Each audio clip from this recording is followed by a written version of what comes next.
मोरे रामा मोरे राम ए भोले जोगिया हो राम।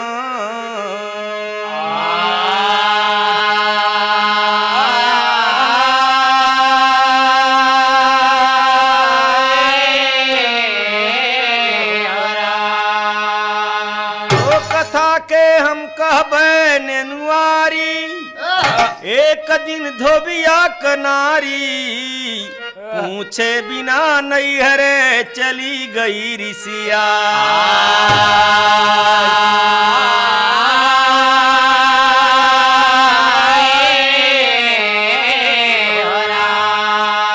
रामा रामा रामा रामा अरे मोरे रामा पी करिया भगवान के भई।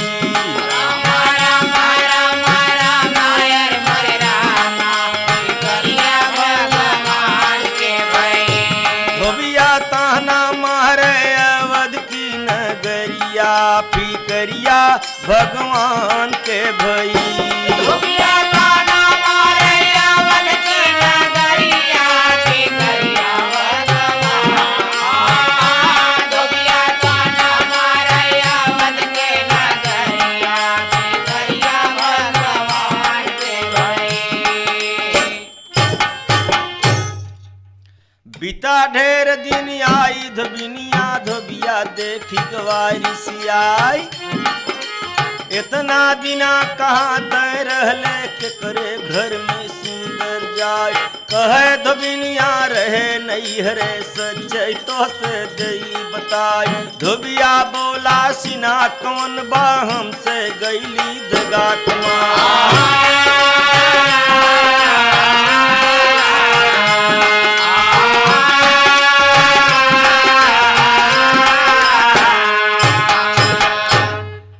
धोबी नाराज बा कि बिना पति आज्ञा के ते घर से निकले कैसे।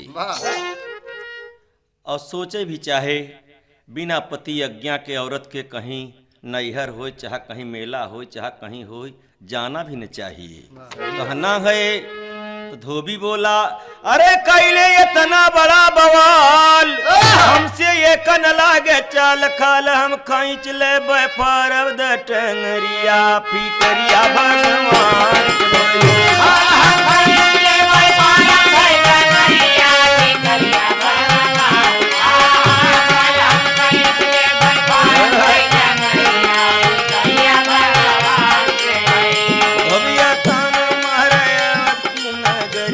पी करिया भगवान के भई।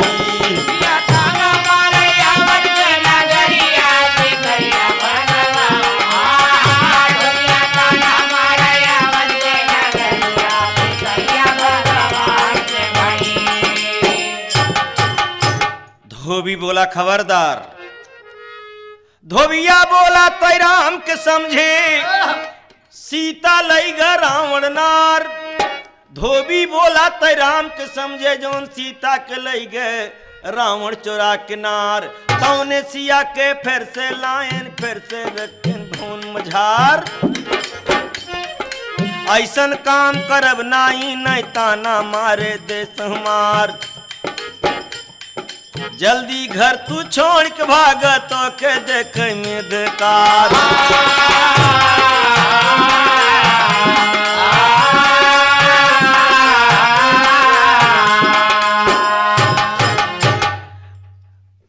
एक जगह तो मेहरारू गलत जरूर कहेस कि बिना पति की आज्ञा चली गई, लेकिन एक झटका धोबी भी अच्छा तो नहीं कर रहा है कि जो घरे से फटकार के निकारता मेरे दोस्त और ताना मारता ऊपर से कि राम के समझे हो कि सीता के लई गवा रावण ढेर दिना रखे सो फिर के लिए आए कि अपन फिर अयोध्या में रखे हैं। मेरे दोस्त बिरहा तो धोबी बहुत तरह फटकारी और देने लगा हजारन गारी। न होशियारी लगे छोड़ दे मधुरिया पी करिया भगवान के भई। होशियारी लगे छोड़ा मधुरिया पी करिया भगवान। होशियारी लगे छोड़ा मधुरिया पी करिया भगवान के भई।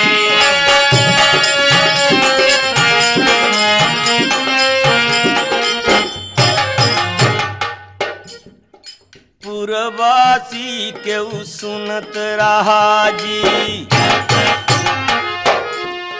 जाके राम से दिया बताए, राम जी सोचे मन में लागे, मन ही मन में रहे घबराए। मर्यादा कैसे अब बची हैं, धोबी ताना है सुनाए। लखन लाल से बोले राम जी, सीता घर से देव भगाए।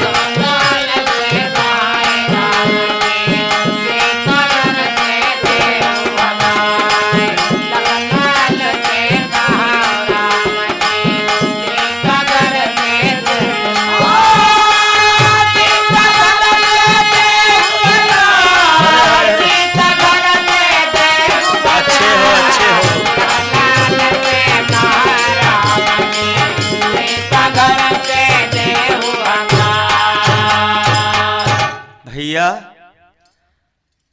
सीता जी को जल्दी से हियाँ अयोध्या से कहीं ले जाओ, जंगल में छोड़ आओ।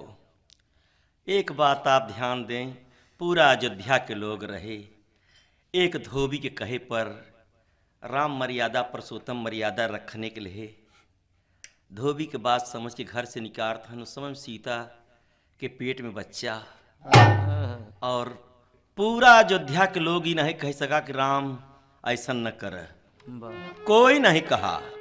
बिरहा मेरे दोस्त कहना है तो लक्ष्मण लइके चले बिरनवा, धोखा में छोड़े बिया बनवा।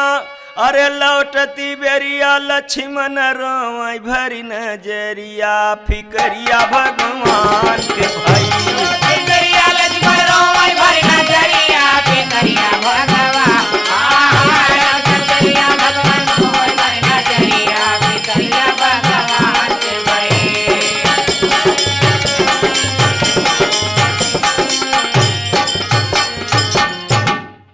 राम के आज्ञाकारी लक्ष्मण जी बात मान के, आज्ञा मान के सीता महारानी को जानकी जी को छोड़ दिया जंगल में। लेकिन छोड़ तो दे, लेकिन लौटे तो रोवत भाई लौटे। काहे न रो? इसलिए रोए कि एक वनवास तो भाई दुख गवई नहीं रहा, और दूसर वनवास फिर माता जी की। मेरे दोस्त भी रहा जब लक्ष्मण जी हर रोवत की चलावत है, सीता जब अकेल पर तो देखी तो आगे पाछे क्यों नहीं दिखाता, तब रोवत बहुत दुखित हो के रोवत है। हाय बनवा में रोवाई, अरे बनवा में सिया के विपद परी भारी। बनवा में सिया को परी भारी, बनवा में सिया के विपद परी भारी। बनवा में विपद परी भारी, विपद परी भारी। बनवा में सिया विपद परी भारी, बनवा में सिया को। एक बात सोच के रोवत हैं कि कारण कवन नाथ मुख मोड़ा। कारण कवन नाथ मुख मोड़ा, कारण कवन नाथ मुख मोड़ा। कारण कवन नाथ मुख मोड़ा, लक्ष्मण जी धोखा दई कर छोड़ा। लक्ष्मण धोखा दई कर छोड़ा, लक्ष्मण धोखा दई कर छोड़ा। का मालिक, का राम, हमारे भाग तकदीर में का है बा? का हमारे भाग में विधन लिख डारी। बनवा में सिया विपद परी भारी, बनवा में विपद परी भारी। बनवा में विपद परी भारी, विपद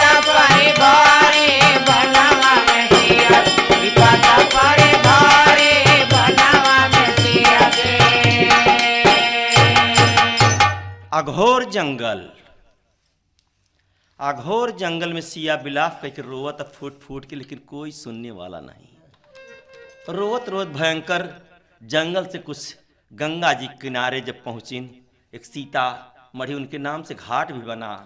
आगे बात कथा में आपके सुने के मिले। दोस्त जब हुआ पहुंची तो एक ऋषि रहते थे, वाल्मीकि महाराज जी रहते थे, मुनि जी।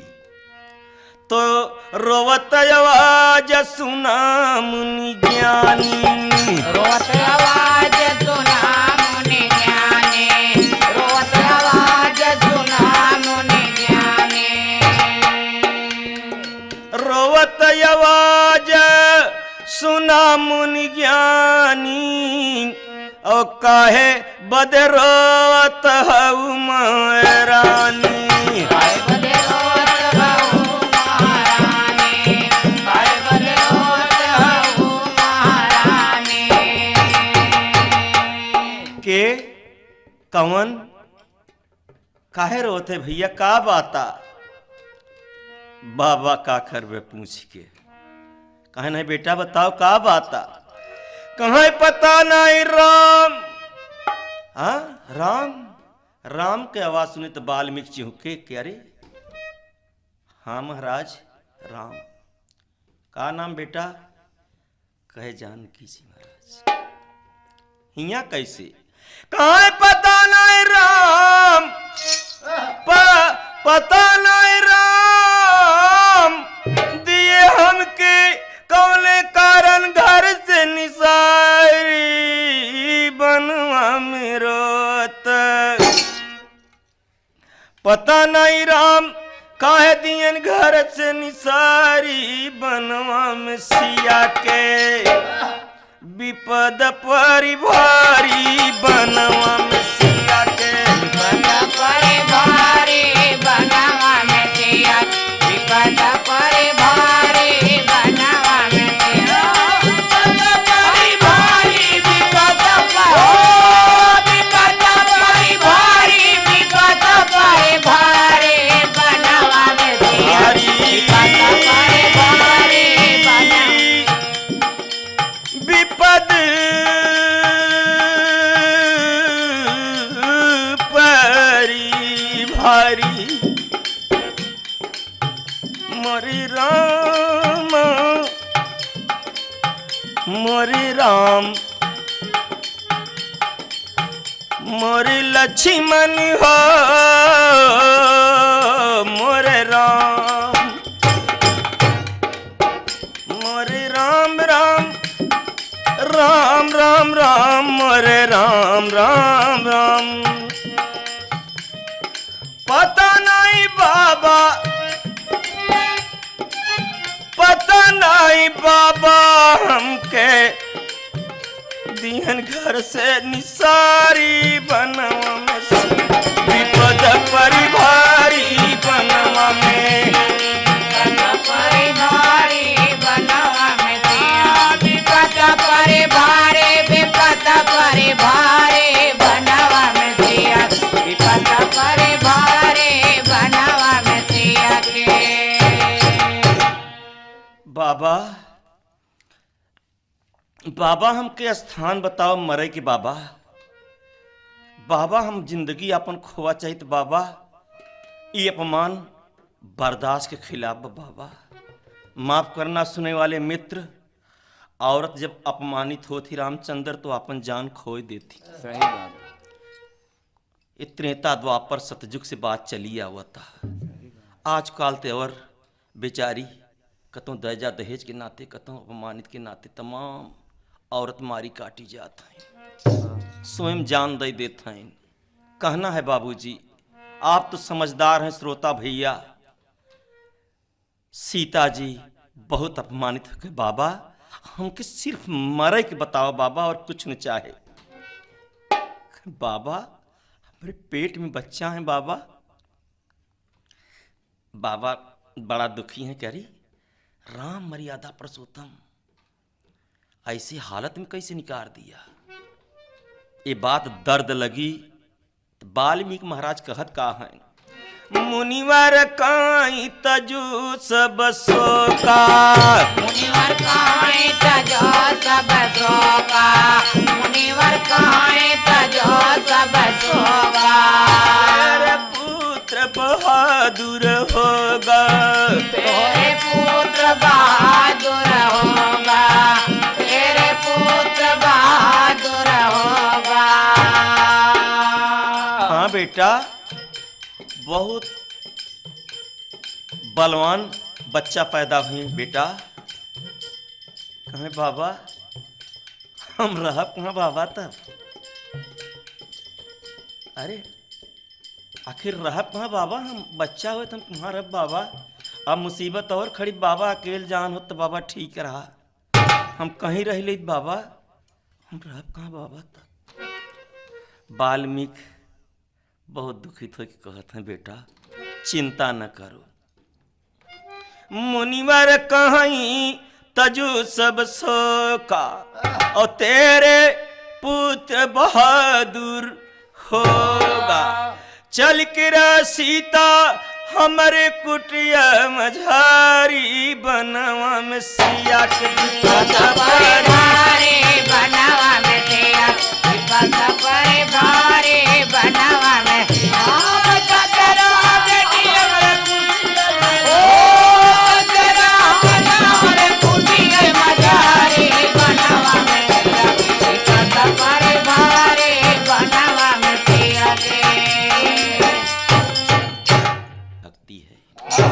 किसी भूखा के खिलाए देना यही भक्ति है, और भक्ति के दूसरा रूप और रंग नहीं होत, भक्ति कहीं नहीं जात। मेरे दोस्त कहा वाल्मीकि महाराज सब सेवा होए हमारे कुटी पर रहो। महारानी ते चल तो सीता राय मुनि के पास ऐसे ही बीती गया कईयो।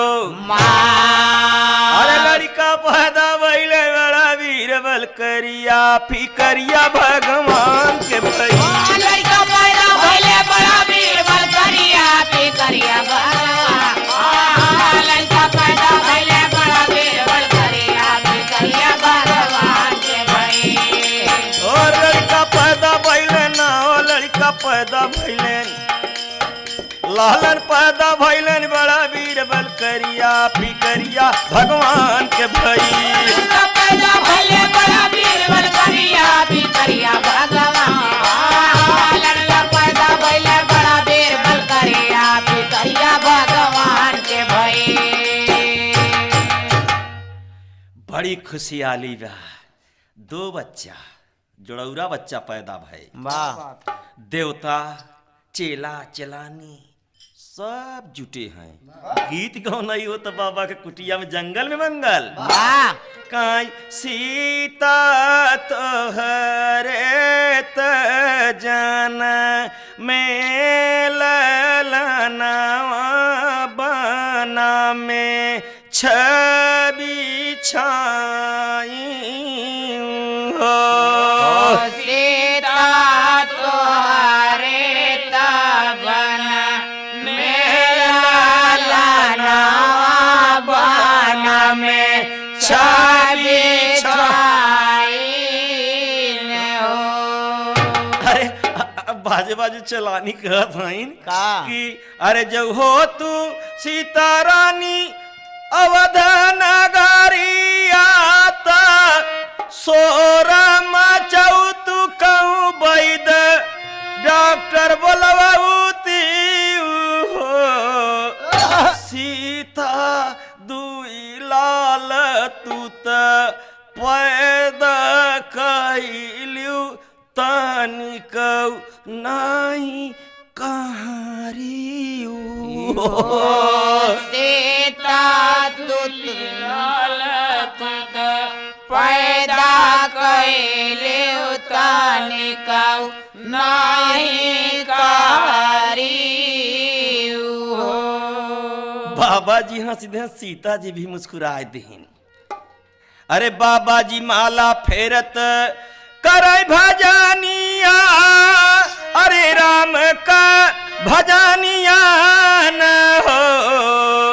रामा फूल देवता रही रे बरसाव हरि के गुण गावई हो रामा फूल रे फूल बरसावई हरि के गुण गावई हो रामा रे फूल बरसावई हरि के जय हो जागो भैया गावई हरि का गुण गावई हरि का गुण गावई हो देवता रे फूल बरसावई हरि का गुण गावई हो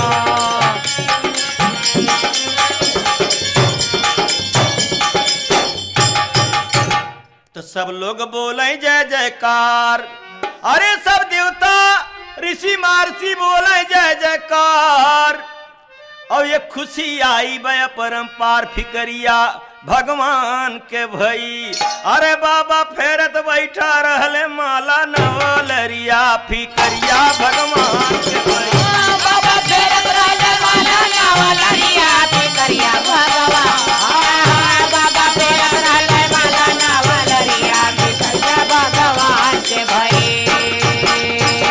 हे भैया तो लो कुछ दोनों भैयन के मुनि विद्या खूब सिखाए थे ओहर राम जी विश्व विजयी घोड़ा के छुड़वाए थे सारे देश में घोड़ा टहरा जोड़ी नहीं हटाए थे मुनि आश्रम घोड़ा पहुंचा लो कुछ धई बनवाए थे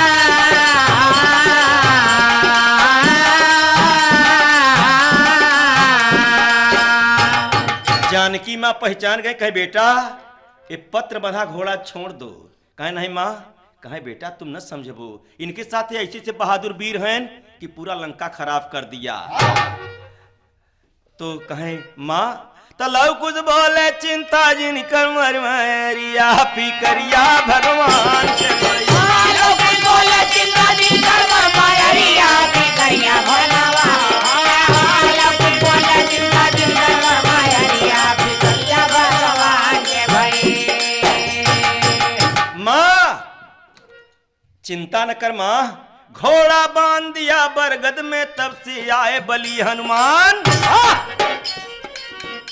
राम कहा बजरंगी कहे हाँ मालिक कहे मालूम होता घोड़ा बन ही गया कहे जाई कहे जल्दी कर घोड़ा बना रहा बरगद में तब से आए बली हनुमान क्रोध होते हनुमत ललकार्य लव कुछ नहीं कर परे बलवान हनुमान के पकड़ तुरंत नाथ के पूरा पकड़ के कान जहां घोड़ा बना रहा हूं इधर पेड़वध देन किया या कल न काम हुआ पर हनुमान भइल नहीं हैरान थोड़ा से घमंड आए कि हम बजरंग बली राम के दास ही हम आए बन ही गए तब राम कहते हैं मालूम होता घोड़ा तो फंसा ही रहा लेकिन मालूम होता कि बजरंगी फंस गए हैं लक्ष्मण जी कहीं जाई भैया कहीं अकेले जिन जा कुछ सिपाही सेना लई के जा अरे तब से आए लक्ष्मण वीर तब से आए लक्ष्मण वीर तब से आए लक्ष्मण तब से आए लक्ष्मण वीर साथ में सेना लई के तीर अरे बादी मिले सामने फारद खलरिया फिकरिया भगवान बादी मिले सामने फारद खलरिया फिकरिया भगवान बादी मिले सामने फारद खलरिया फिकरिया भगवान देखे घोड़ा बांधा हनुमान जी के पूरा छेदा देखे कहे कौन बहादुर ऐसा है कि जन घोड़ा बांधा ये हमारे भक्त बजरंगी के बांधा दोनों लड़का नहीं कर पर सीता जी समझाओ थे लड़का एक कहा नहीं मानता है अरे दूनहु ललाना रे गईले रानवा में दूनहु ललाना रे गईले रानवा में अरे दूनहु ललाना जब गईले रानवा ओहर लक्ष्मण का गोलिया रहली रे तैया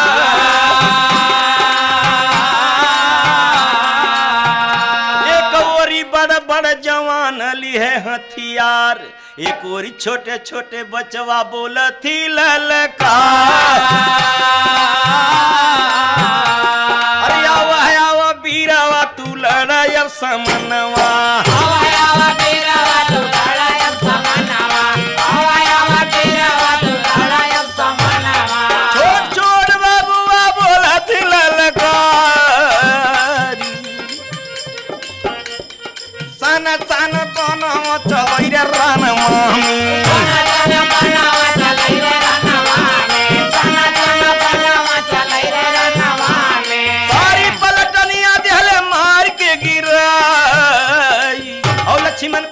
गुलिया सब गिरी गई जमीनिया में। जोड़ के गुलिया सब गिर गई जमीनिया मार मार के बोला था बच्चे। सब गिर गई जमीनिया में। सारा जवानवा दी है जमी पर सोवाए। सीता महारानी भरी भर रोवती नयनवा। सीता महारानी भर भर रोवती नयनवा।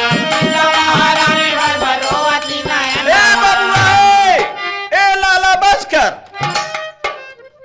बेटा, ऐसा न कर, शांति बनावत थई। राम जी सोचन भैया फंस गया है। अरे तब से राम जी पहुंचे आई, ये दोनों बचवा के रहे बोलाई। ए लड़का या दोनों लड़कियों को बोला, कहे बेटा इधर आओ, कहे लम्मा से बात करो, का बात है बोलो। अरे कहे बड़ा गरम दिखात है, कहे बात का आया।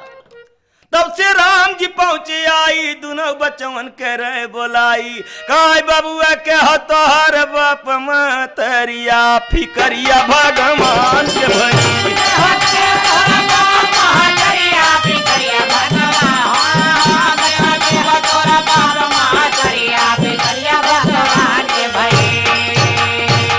कहे बाप महतारी के पूछे का करबे यार, लड़ाई खोते है राव फकड़ लड़े। राम जी कटत है ना जगह पे चला किस करता है। राम जी बोले बिना बताए, हम न लड़बैले साने। लौत नहीं कुछ कहत हैं, हे भैया कुछ बताई दे, नहीं सादा ही चला जाई हैं ये। तो लऊ कुछ बोले पिता न जानी। अरे हाँ हम अपने बाप की नहीं जानी थी। कहा अच्छा बेटा, कहा अरे ये बेटा कह रहे हैं, देखिए बच्चे तो बच्चे, ये परमात्मा का खेल है। लो कुछ बोले पिता न जानी, माता बंदे भी महारानी। तब श्री राम राम के आँख में श्रोता भरी आयल पानी। हर हर जब तक निहार, कहाँ है जानकी महारानी।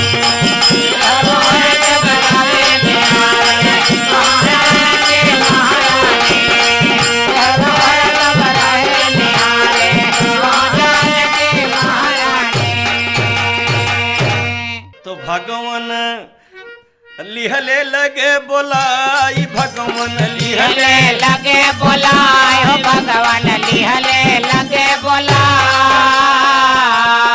अरे राम जी दोनों लड़कन के लिए बोलाए, बबुअन के रहे समझाए। काई बचवा के हो तोहर बाप मतरिया, फिकरिया भगवान के। सीता जी बच्चे आपकी माँ किधर हैं? कहे पता नहीं। कहे बेटा राम जी समझाए के रोवत हैं, कहत हैं बेटा राम जी कहाँ लगे समझाए, दोनों बचवन से रोई के बिल खाए। काई बचवा तू सब्जी ते हमारा लिख दरिया, फिकरिया भगवान के। बचवा तू सब्जी ते हमारा लिख दरिया, फिकरिया भगवान। बचवा तू सब्जी ते हमारे लिख दरिया, फिकरिया भगवान के भाई। सीता माँ मिट्टी से पैदा भईन, धरती से पैदा भईन, अपमानित हो धरती से अर्ज करते माँ ये अपमान हमसे बर्दाश्त नहीं, अपने गोद में ले ले माँ। रोई रोई सीता मैया अर्ज लगाई, मोरी मयरिया हो, मोरी मयरिया हो, हम कले तू गोदी में सोई, मोरी मयरिया हो, हम केले तू गोदी में सवा, मोरी मयरिया हो, हम केले तू गोदी में सवा।